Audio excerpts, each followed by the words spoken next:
வணக்கம். நான் தில்லைநாயகம் பேசுறேன். இந்த ஒரு வீடியோல வந்து இந்த ராகுல்னு ஒரு பையன் வந்து வீடியோ போட்டிருக்காரு. இந்த சுர்ஜித்ன்னு சொல்லி ஒரு கவின் கொலை வழக்கு அது நடந்தப்போ ஒரு வீடியோ போட்டிருக்காரு. இந்த கொலை பண்ண வந்து மறவர் ஜாதி. ஸோ இது என்ன ஜாதி அப்படின்னு பார்த்தீங்கன்னா மோஸ்ட் பேக்வர்டு. அதுக்கு தமிழ்ல அர்த்தம் தெரியுமா? ரொம்ப பின்தங்கிய ஜாதி, கீழ் ஜாதி, பின்தங்கிய ஜாதி. இந்த மாதிரி கேவலமான ஒரு வேலையை செஞ்சது வந்து கேவலமான ஒரு ஜாதியா தான் இருக்கணும். நான் அவங்க அதுல என்ன சொல்ல வர்றாருன்னா, அவரு கொலையை கண்டிக்கிறதுங்கிறது வேற. அது அவர் கண்டிக்கலாம். அது அவருடைய உரிமை என்னெல்லாம் பண்ணணும். அது அவர் கடைசியா என்ன சொல்ல வர்றாருன்னா, இந்த கொலை பண்ணவங்க ஜாதி எல்லாம் பெருசா போடணும். இந்த கொலை பண்ணவங்க என்ன ஜாதின்னு பார்த்தா மறவரான்.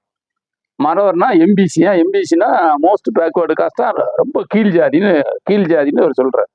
முதல்ல அது வந்து பொருளாதார அடிப்படையில தான் மிகவும் நிறைய ஏழைகள் இருக்காங்கன்னு சொல்றதுதான் அந்த எம்பிசியோட இது. அது வந்து ஜாதியில இல்லை, அதோடைய சமுதாய அந்தஸ்துல கிடையாது. அது வந்து பொருளாதார அடிப்படையில பிரச்சனை. இது கூட தெரியல.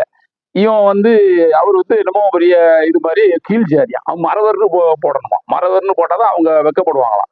போடுவோம், மறவர்னு போடுவோம். அப்போ வேலுநாச்சியாருக்கு மறவர்னு போடு, முத்துவட தேவருக்கு மறவர்னு போடு, புலித்தேவருக்கு மறவர்னு போடு, முத்துராமலிங்க தேவருக்கு இந்தியாவிலே வாய்ப்பூட்டு சட்டம் போடப்பட்ட 2 பேர்ல ஒருத்தர் முத்துராமலிங்க தேவர், அவர் மறவர்னு போடு. 4ஆம் தமிழ்ச்சங்கம் வச்சவர் இப்போ வள்ளல் பாண்டித்துறை தேவர், அவரை மறவர்னு போடு. போடுயா, போடு. கொலை பண்ணவனையும் போடு, எங்களுக்கு ஒன்றும் பிரச்சனை இல்லை.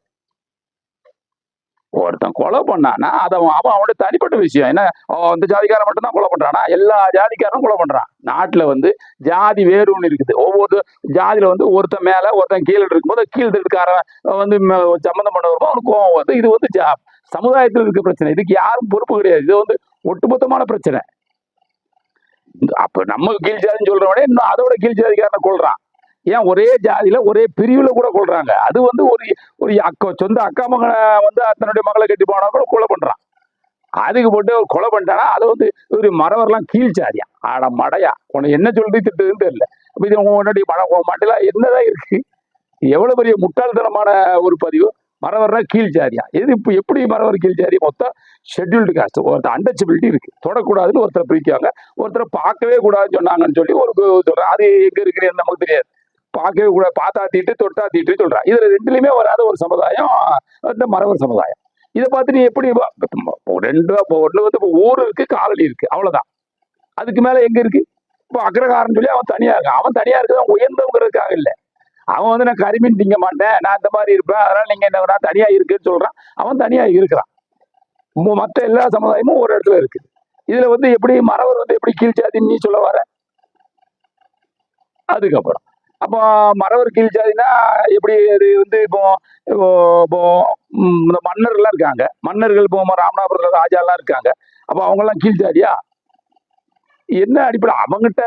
இப்போ அவரு ராமநாதபுரத்துல ராஜா இருக்காரு. அவர் வந்து அங்க ஒரு ராமநாத சுவாமி கோயில் கட்டுறாரு. அது வந்து உலகத்திலேயே 2வது பெரிய பிரகாரம் உள்ள ஒரு கோயில்னு சொல்றாங்க. அந்த கோயில்ல வந்து ஒரு பிராமணர் தான் பூஜை பண்ணுவார். பிராமணர் பூஜை பண்றாருன்னா அந்த பிராமணர் பெரியவரா இல்ல அந்த ராஜா பெரியவரா? இல்ல யாருக்காக யார் காத்திருப்பா? ஐயர் வரட்டும் சொல்லி ராசா காத்திருப்பாரா? இல்ல ராஜா வரட்டும் சொல்லி ஐயர் காத்திருப்பாரா? யாரு உயர்ந்த சாதி? மறவர் கீழ் ஜாதின்னு சொல்ற. அப்போ மண்டையில என்ன இருக்கு? மண்டையில அதான் ஆளை பார்த்தா அழகு போல, வேலையை பார்த்தா இளவு போல இருக்கு உன் வீடியோ.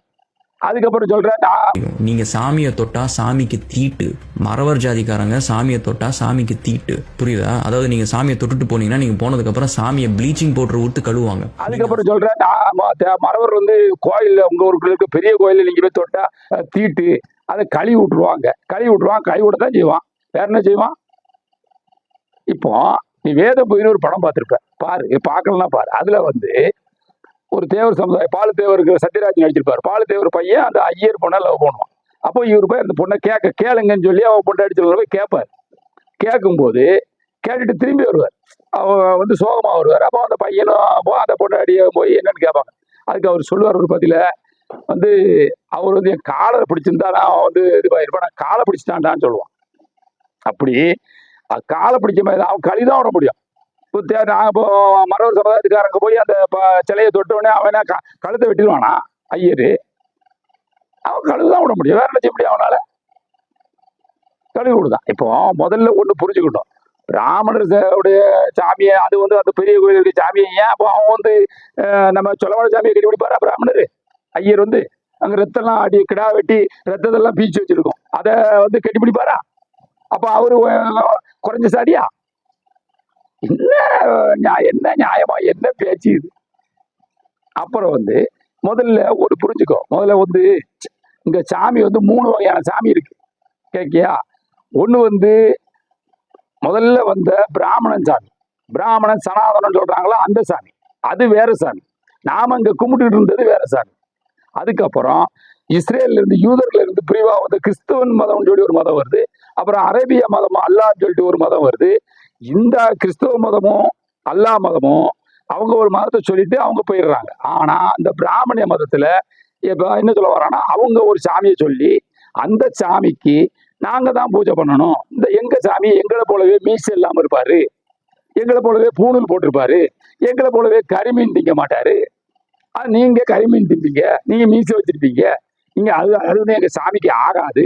அதனால எங்க சாமியை நாங்களே தொட்டு குளிப்பாட்டிக்கிறோம், நாங்களே அலங்காரம் பண்றோம், நீங்க கொஞ்சம் தள்ளி நின்று கும்பிடுங்கன்னு அவன் வந்து நம்மகிட்ட வந்து ரெக்யூஸ்ட் பண்றான். இதை வந்து என்ன பண்றாங்க, நம்ம பழைய காலத்துல ராஜாக்கள் காலத்துல ராஜாக்கள் உருவ மயக்கம்னு சொல்லுவாங்க. அதாவது கொஞ்சம் கலரா இருக்கவனை பார்த்தீங்கன்னா இவங்களுக்கு வந்து உருவ மயக்கம். அது சாமி மேல மோகமா இல்லைன்னா மாமி மேல மோகமான்னு தெரியாது. அது அது யோசிக்க வேண்டிய விஷயம். உருவ மயக்கங்கிறது உலகம் பூரா இருக்குது. புரியுதா? இவன் இப்ப கருகரன் இருக்கவனுக்கு வெள்ளையா பார்த்த உடனே இவனுக்கு ஒரு ஆசை வரும். அதுக்கு அவன் வெள்ளையா அவன் வந்து கைப்பற்ற நினைக்கும் போது அவன் ஒரு சில காம்ப்ரமைஸ் பண்ணி தான் தீர்றோம். அப்படி பண்ண காம்ப்ரமைஸா கூட அது இருக்கலாம். புரியுதா? அப்போ என்ன பண்றான், அவன் வந்து இருந்துக்கோங்க, யாரோட பிரச்சனை இல்லை, உங்க சாமி நீங்க வச்சுக்கோங்க அப்படி சொல்லி நம்ம மன்னரா இருந்த சில முட்டாள்கள் பண்ண எடுத்த முடிவு தான். இப்ப எப்படி இயேசுநாதர் ஜீசஸ் செத்து 300 வருஷம் கழிச்சு யாருமே எந்த ஒரு ராஜாவும் மாறாம இருக்கும்போது ஒரு 300 வருஷம் கழிச்சு ரோமானியத்துல கிரேக்கத்துல ஒரு ராஜா மாறான். அதனாலதான் அது இன்னைக்கு ரோமானிய கத்தோலிக்கன்னு சொல்றாங்கல்ல. அதே மாதிரிதான் நம்ம நாட்டு ராஜாக்கள் இந்த மாதிரி பிராமணர்களை வந்து சொல்றதை பார்த்து பிராமணருடைய மதத்தை அவங்க சாமிய அவங்க இஷ்டத்துக்கு கும்பிட விட்டுட்டு இவங்க தலைநிலை கும்பிட்டு போறாங்க. இதான் நடந்திருக்கு. கேக்கியா? இதனாலதான் தமிழ் கடவுளை வந்து முருகரை வந்து ஏன் தமிழ் கடவுள்னு சொல்றான்? அவன் பிராமணன் வர்றதுக்கு முன்னால இருந்த முருகன். பிராமணன் கொண்டு இவ்வளவு சாமியை இறக்குறான்னு சொன்ன உடனே தான் அந்த தமிழ் பற்றால தமிழ் விரும்பி நம்ம தன்னுடைய பொக்கிஷத்தை காப்பாற்றணுமே, இதுவும் ஒரு உடம்புலா பேரக்கூடாதுன்னு சொல்லி தமிழ் கடவுள்னு சொல்றான். அதுக்கப்புறம் அதனாலதான் தமிழ் கடவுள் வேற, சுப்பிரமணியம் வேற. சுப்பிரமணியம் வேற, சண்முகங்கிறதுலாம் அதெல்லாம் வேற. அதெல்லாம் வடமொழி. அவன் வந்து அவன் ஜாமியை கொண்டு வந்து நம்ம ஜாமி மேல திணிக்கிறான். திணிச்சு ரெண்டும் ஒண்ணுதாங்க. அது ரெண்டும் ஒண்ணுதாங்கிற சில அறிவு இல்லாதவங்க வேணா அதை நம்பலாம். அதை நான் நம்பல, என்ன போல நிறைய பேர் நம்பல. முதல்ல அதை புரியணும். முதல்ல அவன் ஜாமியை நாங்க போய் அவன் ஜாமியை நாங்க ஏன் கட்டி பிடிக்கணும்? அவங்க அப்ப நான் ஏன்டா கட்டி பிடிக்கணும்? நான் ஏன் கட்டி பிடிக்கணும்?